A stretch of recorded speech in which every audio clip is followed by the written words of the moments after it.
We have an announcement finally on whether cell phones cause cancer. It's something that could affect all of us and our children. Scientists from the World Health Organization have been reviewing studies for the last week or so. I want to bring in our senior medical correspondent, Elizabeth Cohen, who joins us live with the findings. Essentially, what did they find? The World Health Organization says that the radiation from mobile devices like cell phones is a possible carcinogen to humans.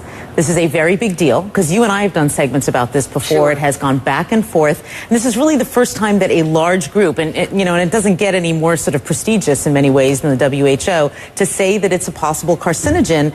It puts it in the company of several other kinds of things. And so I want to tell you what it is, and I think that might give people an idea of what we're talking about. It puts it in the company of things like lead is also a possible carcinogen, according to the WHO, as well as engine exhaust and chloroform.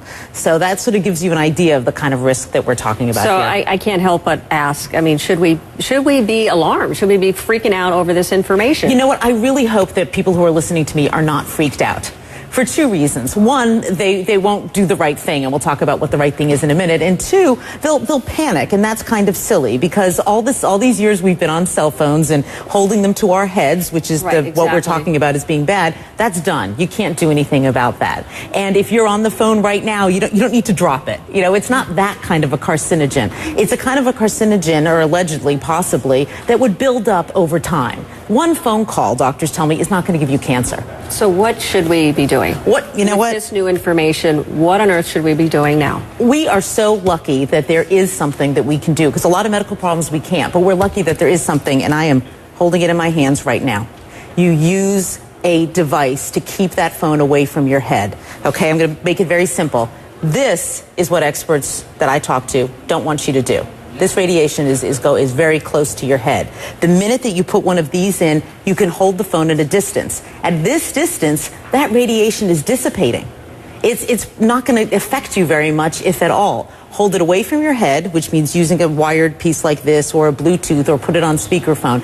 Keep it away from your head. That's the bottom line, and it's really easy to do. I mean, I can count on one hand the number of times in the past year that I have spoken on the phone like this. I just don't do it. I'm going to change my habits. Do you have any idea, or did WHO say anything about whether or not it can be on your body, on your person, in a pocket, in a holster, anything like that? Did they weigh in at all? WHO really focused on gliomas, which are brain tumors, because that's what a lot of the studies have been on. But Suzanne, I've certainly spoken to experts who say that they themselves do not carry it on their bodies, that they figure why take that risk if there is a risk, and so they will carry their phones in their purses or in a briefcase. You know, they'll try to keep it a bit of a distance away from their bodies, but the jury is still out on that. And what do you think cell phone companies are going to do? How do they respond to this? Is there a way that they can manufacture a safer phone, or?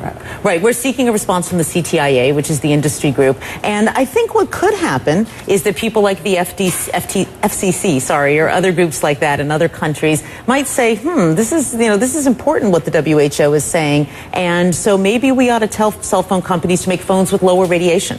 You know, that's a possibility. They may say, tell cell phone companies, go back to the drawing board, come up with a phone that emits less radiation. So bottom line, for those who are watching and who've wondered about whether or not this causes cancer, right, it's all about keeping it away from your head. Right. The WHO says possibly. So experts I've talked to say, why in the world would you take the risk? Keep it away from your head by using some kind of an earpiece.